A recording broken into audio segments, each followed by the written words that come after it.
welcome back to our core teachings class for the fall season. And once again, we are focusing on this book, For All Living Beings. And this will be our third week of the fall classes. And I would like to apologize firstly that I'm not able to join everyone in person. And in fact, I will be currently in FoGuangHuB in Taiwan to be participating in the general conference for BLIA. So this is a big event, and I believe that we have a lot of BLIA members that are joining us as well.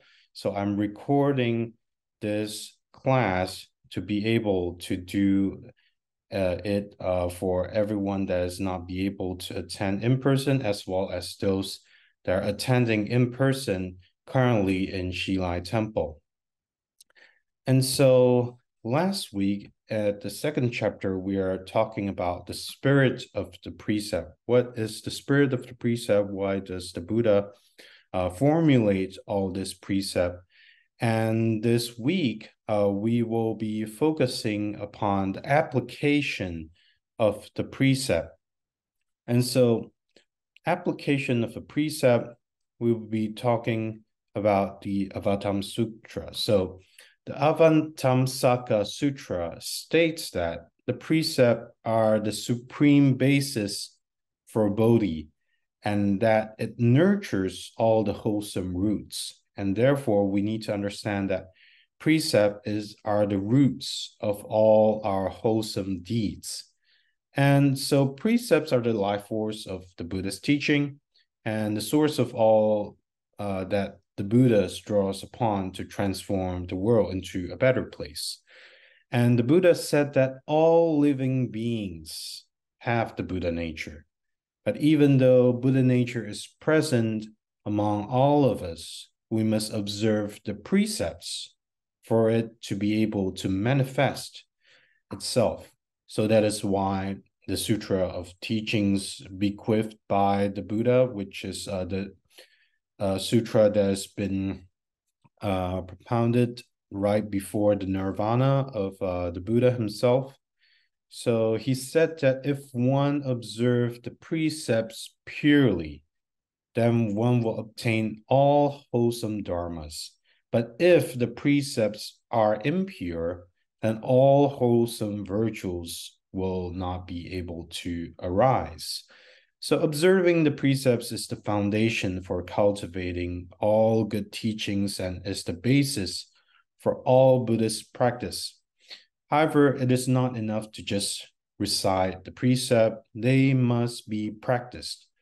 As long as we do good deeds, speak good words, and keep good thoughts in our normal and everyday lives, we can purify our karma through these 3 acts of goodness.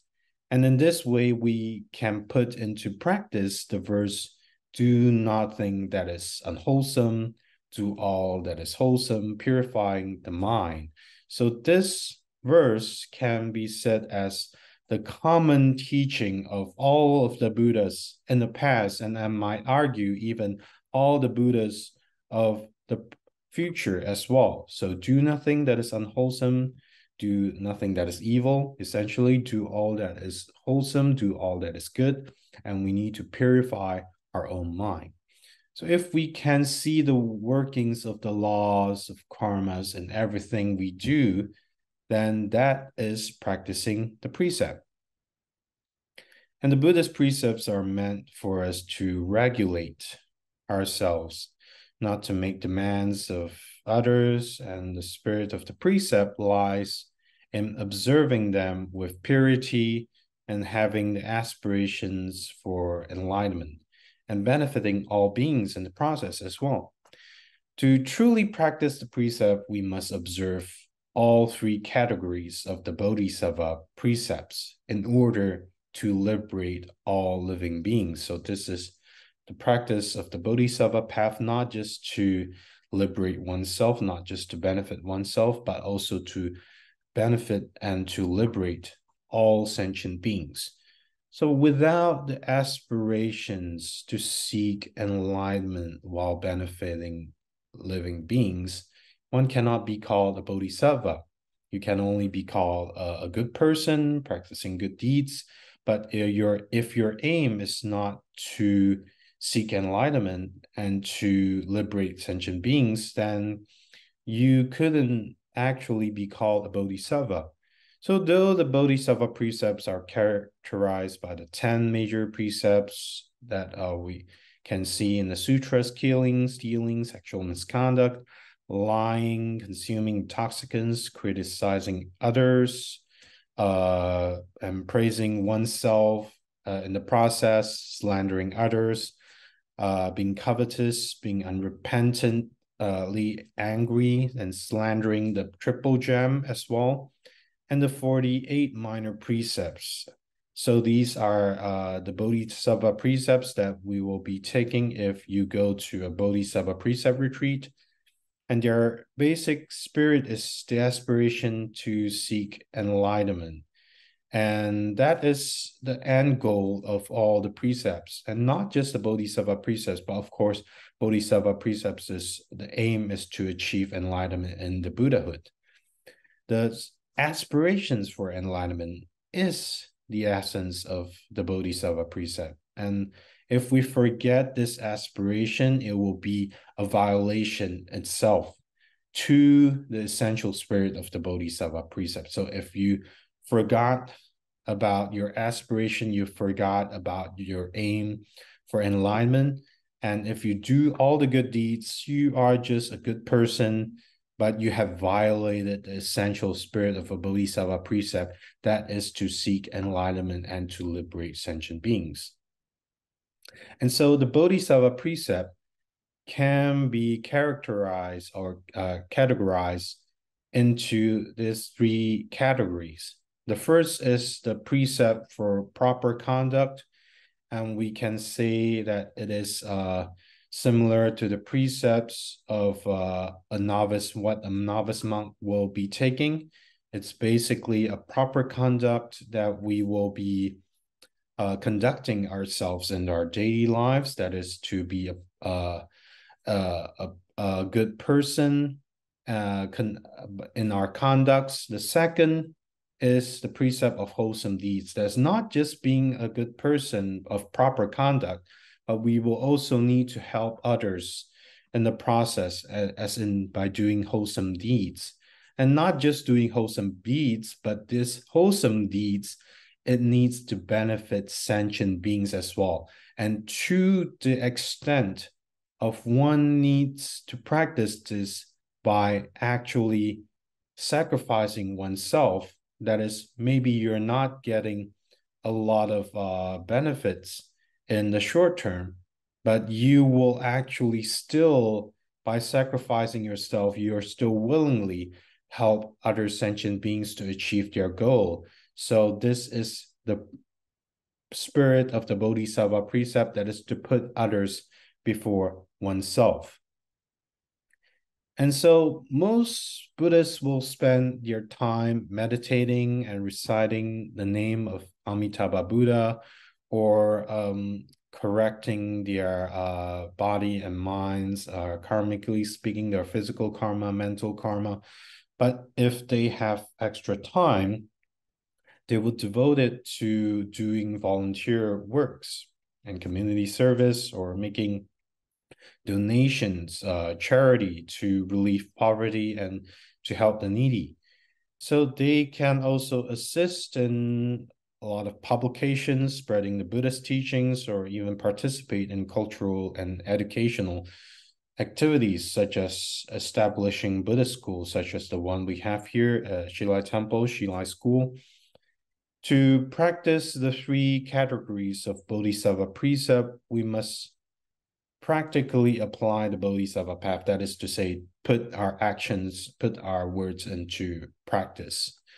And observing the precept is the concrete manifestation of compassion as well as the Bodhisattva path. It is epitomized by the Confucian dictum. Of course, we're Buddhists, but as Chinese Buddhists, ethnically, we are still quite tied to a lot of Confucian ideas, and a lot of this Confucian ideas are still quite relevant to our Buddhist practices. So in this dictum, Confucius said, "Do not do unto others what you would not wish to have done to yourself." So do not do anything that you do not wish that others will do to you. That is, we need to do good and we will reap good in the process.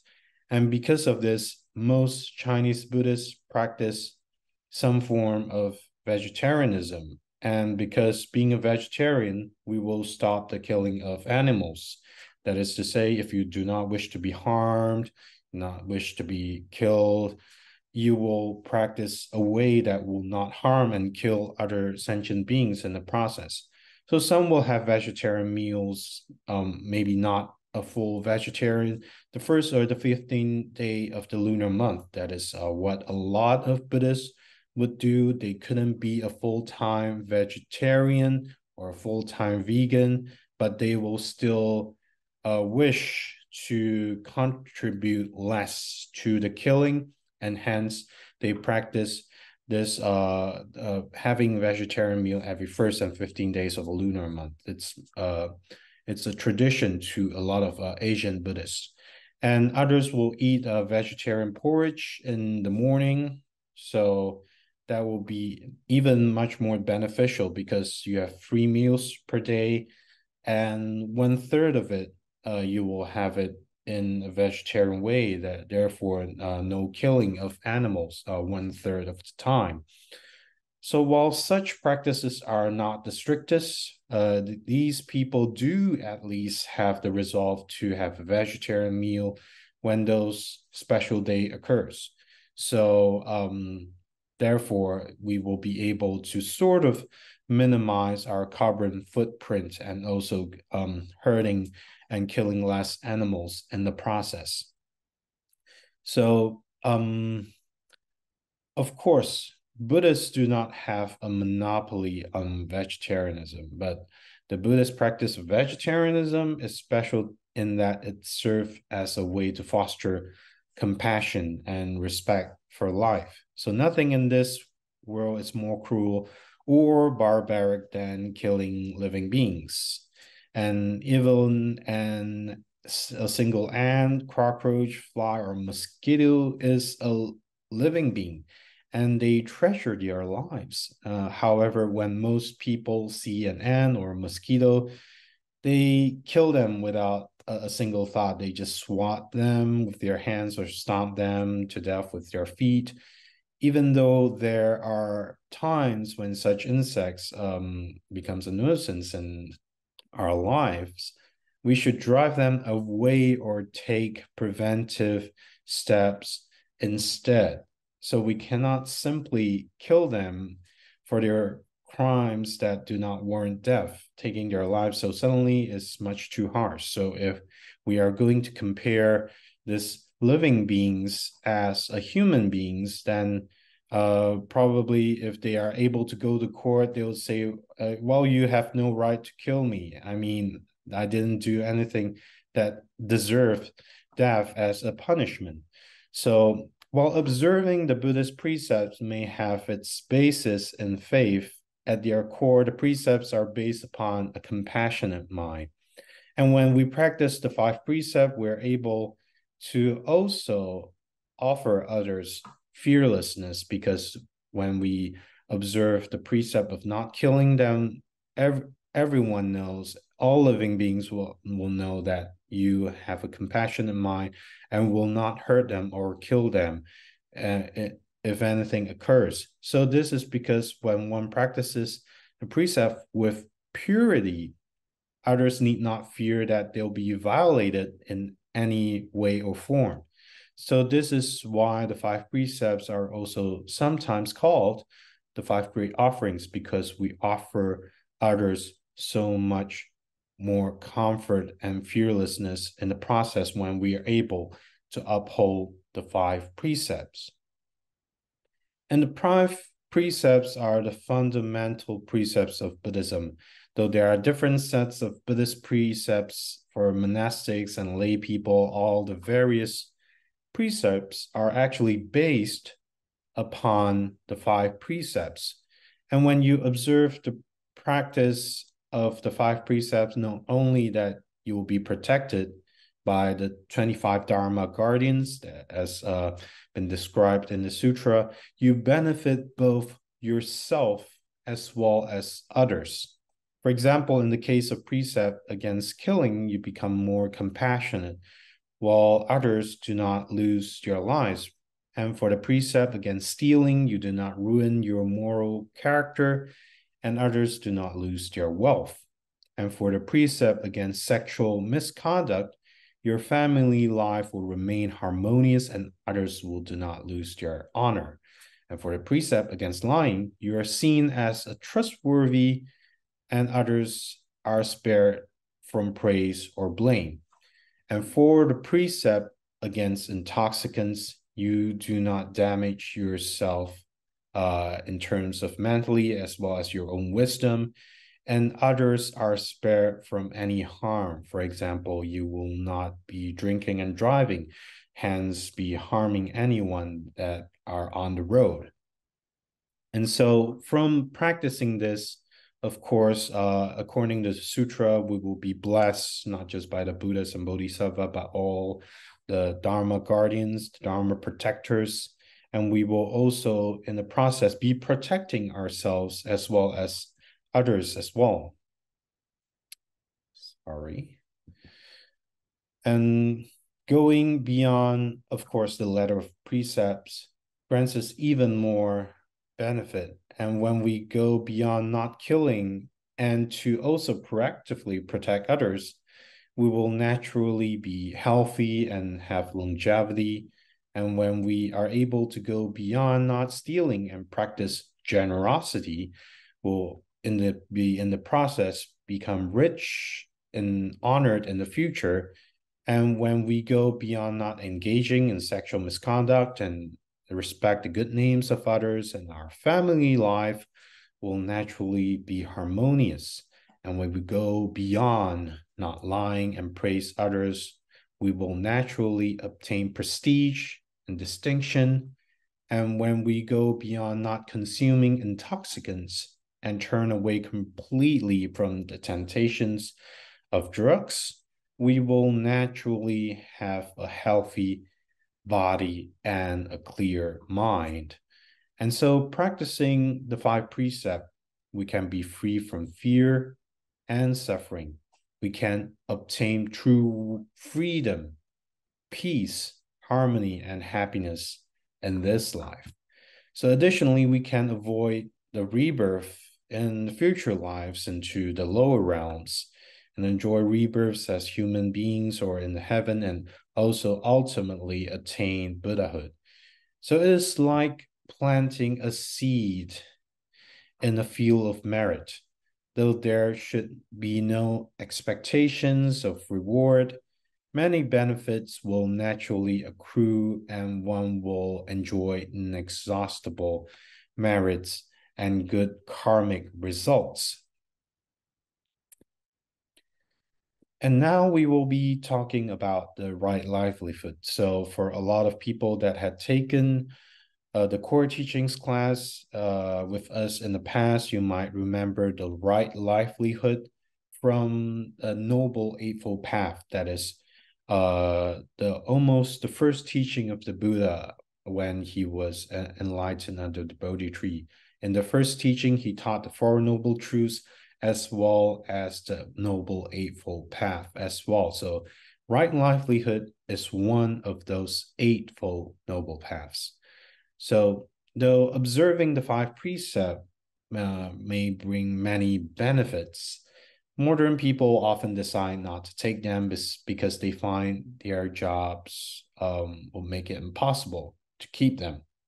For example, someone who works in a fabric store may encounter a customer who looks over some cloth and asks, "Will the colors of this fabric fade through time?" So if the shopkeeper were to answer truthfully, there would certainly be no sale, because he would say, of course, it's this war is impermanent. Of course, this thing of impermanence would fade. So this is why shopkeepers sometimes still lie out of expediency. And a lot of us are also doing white lies as a way to help others. And likewise, there are farmers who would say that we plant fields and tend fruit trees, and for the sake of good harvest, we simply must use pesticides. How could we dare undertake the precepts? So these are all dilemmas that we all will face in our lives. And practicing the precept does not require that they may never be broken. And trying to observe the precepts in today's world is certainly not an easy task. There are, of course, many ways to do it. And one of the example is there are communities in the seaside that make their living off fishing. And of course, according to the Noble Eightfold Path, such people engage in the wrong action or the wrong livelihood cannot be able to partake or be able to undertake in the Buddhist path as well as the precept. So this questions is been put forward when the Venerable Master was visiting a place called the Liuqiu Island in Taiwan, which is a small fishing island just off the coast of the main island of Taiwan. So when the Buddhist Light International Association, BLIA, was just getting started, there was a chapter on this island, and he was invited to attend one of its conference. And the president of the chapter told him, the residents of our island make their living mostly from fishing, and this conflicts with the Buddhist precepts against killing. So, but if everyone observed the precept against killing, we would first either do not have anything to eat, and or we would be it will be hard for us to promote Buddhism here as well. So that is a really big question that has been put forward to the Venerable Master. And so he told him that though Buddhism teaches us not to kill, this distinction are still made based on its severity. And when it comes to the precept against killing, there is the distinction between the act of killing and the intention to kill. So when you go fishing, you do so to maintain your life, your livelihood. So there is no actual thought of killing. You don't go out to sea and say, I will try to kill as many fish as I'm able today. You are basically going out there to catch fish to be able to feed your family. So it is similar to, for example, cremating a corpse after when someone dies. So the flames will not only kill the parasites and the corpse in the body, but the parasites in the wood of the coffin itself will die as well. So yet we do not mean to kill any living beings, any sentient beings. So there was no intention to kill. Even if the precepts are broken in such cases, it is just a minor violation because you don't have the thought of killing. And moreover, the situations can still be salvaged as long as one feels sincere remorse once if there are accidental killings in the process.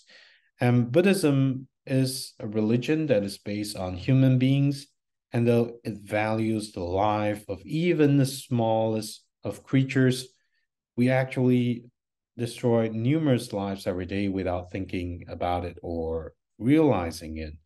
And for example, if we breathe, does the air not contain microbes? And when there are small creatures in our food and drinks, and we can we will still be avoiding harming these tiny lives that depends upon our body, and the body itself is treated with medicine, undergoing operation, and also being cremated or buried in the ground.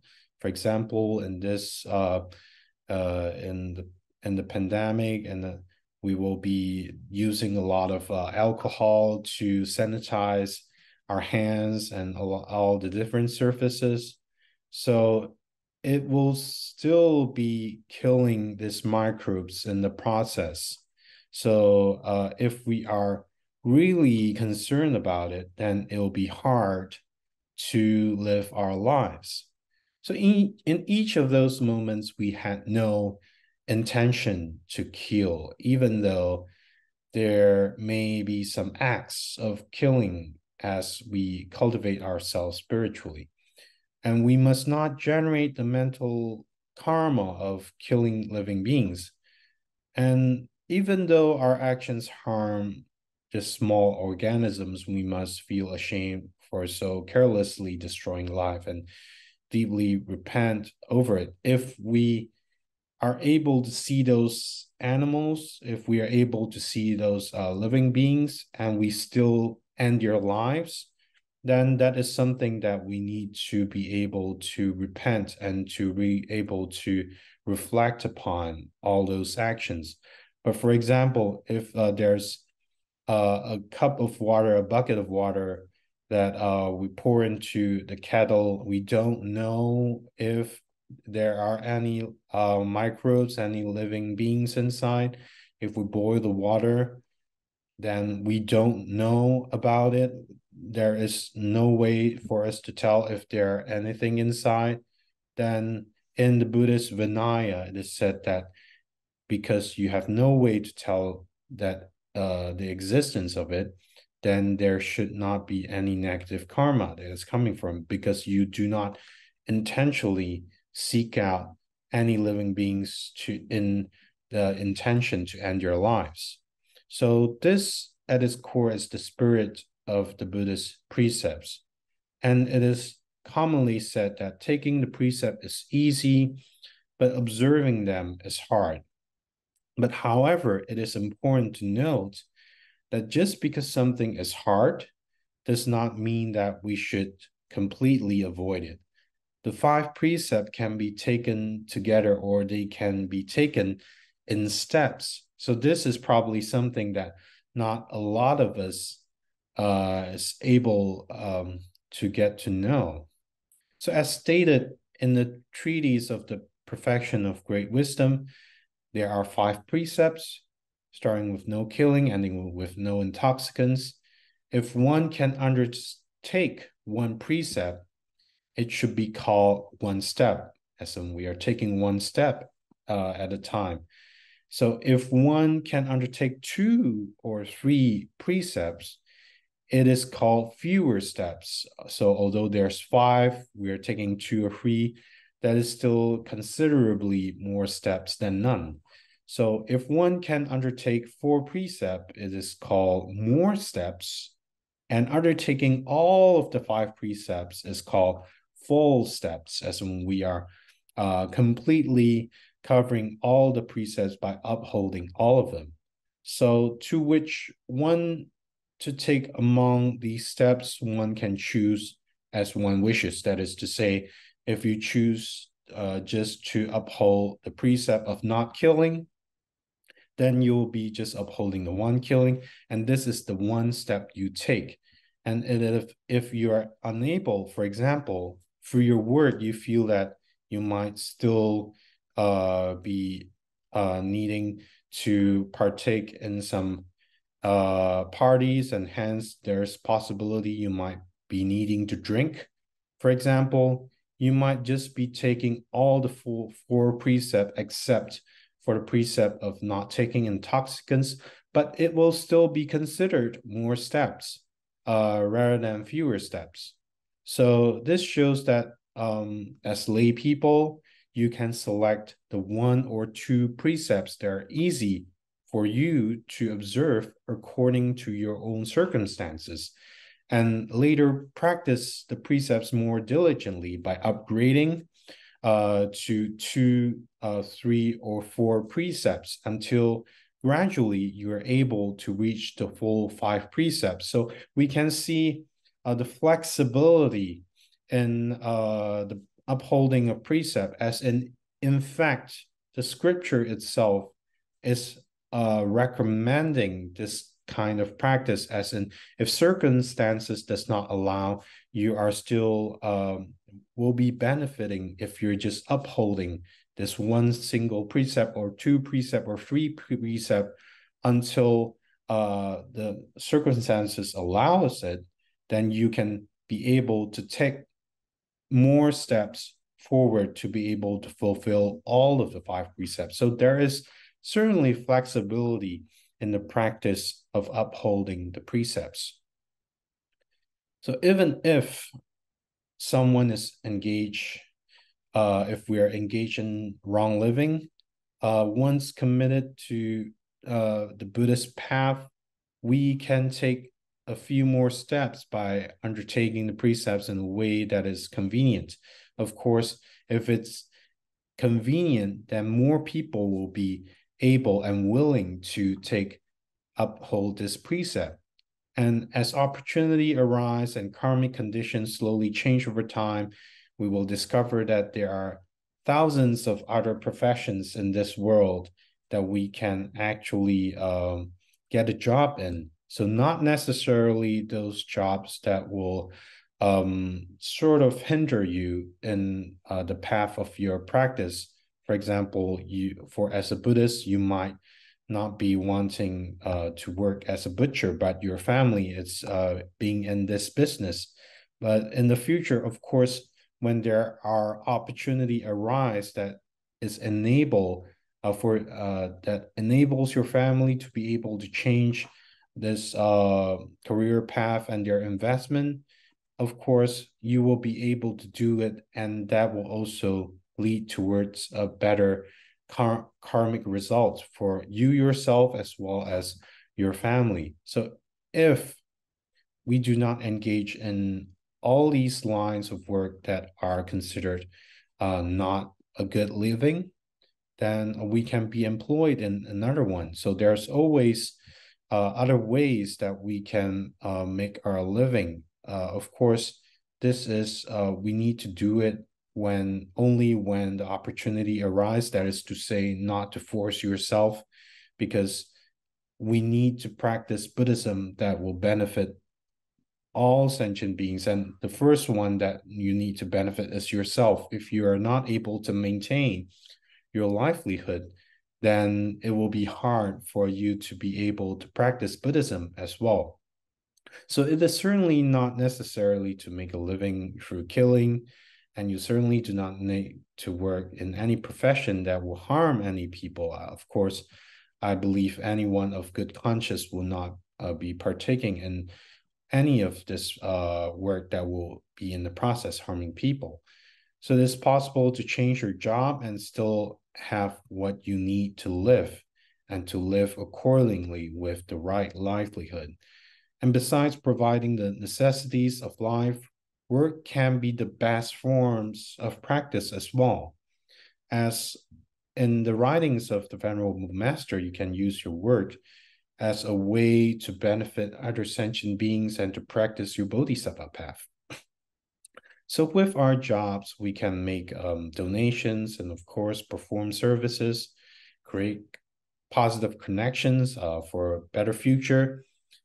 And not only should we engage in a proper profession, we must also have professional ethics.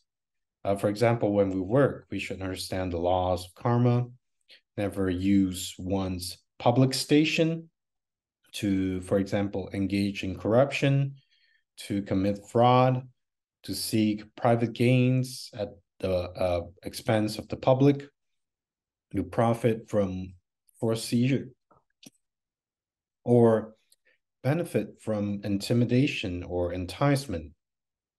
So everything that is gained should be returned to the public in total, and we should view it in karmic perspective, as in when we are benefiting from society, we should also give back to society as well, even though we are working 9 to 5 and for a salary, but we should also view this as a work that we can benefit society as a whole as well. So we must possess the power of patience and do not complain when tasked with responsibility, and do not blame others when difficulty arise. We must work hard without complaint, for everything should be seen as a matter of course.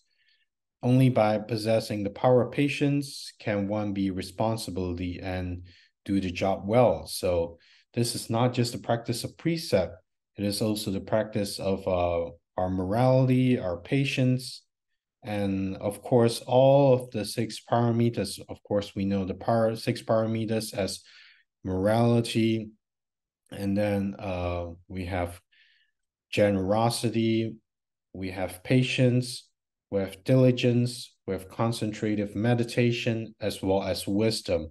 All these 6 should be practiced together similarly with the precept or morality. And we should be conscientious of our works as well, and bear responsibility earnestly and take pleasure in doing so. And when something happens, we should not shift it or blame it to other people, for one should not enjoy abusing other people. We should make things easier for other people and serve them.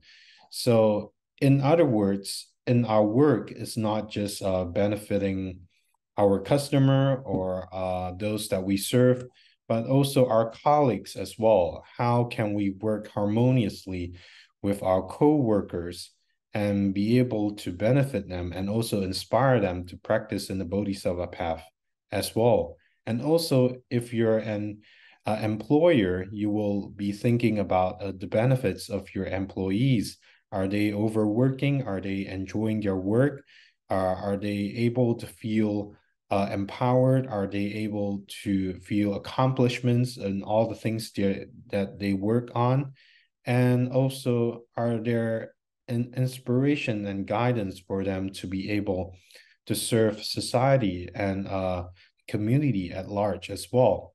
So we should remember to be grateful for everything, be thankful that our boss has given us a job, be thankful that our coworkers and subordinates have assisted in our works. With a grateful heart, it is possible to do all things happily, no matter how busy or tired we may be.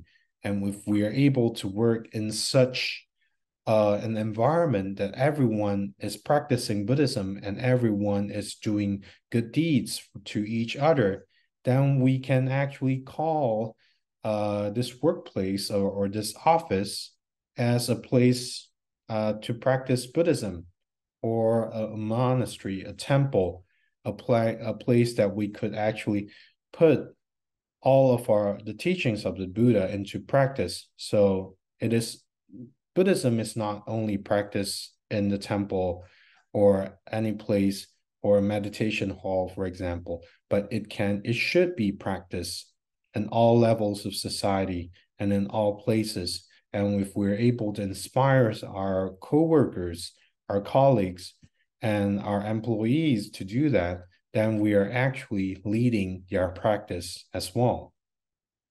So the true meaning of Buddhist practice lies in integrating them into our lives, so that in all matters and interactions with other people, we can overcome our selfishness and return into a proper way of living and to cultivate ourselves as well. So we should follow the Buddhist teachings and precepts in our every deed, so that we avoid violating each other and treat one another with tolerance and respect. So this is what we call the prescriptive observance. That is to take next step, we must grant others faith and joy, as well as help one another. So if you remember from our previous class, the prescriptive practice is a proactive step to bring benefit to others. And there is also the prescriptive observance of the precept. That is the best model for putting precepts into practice in the context of humanistic Buddhism. That is prescriptive observance, that is to actively or more or less passively put yourself out of harm by refraining from doing all the unwholesome deeds that's been prescribed by the precept, hence the prescriptive observance.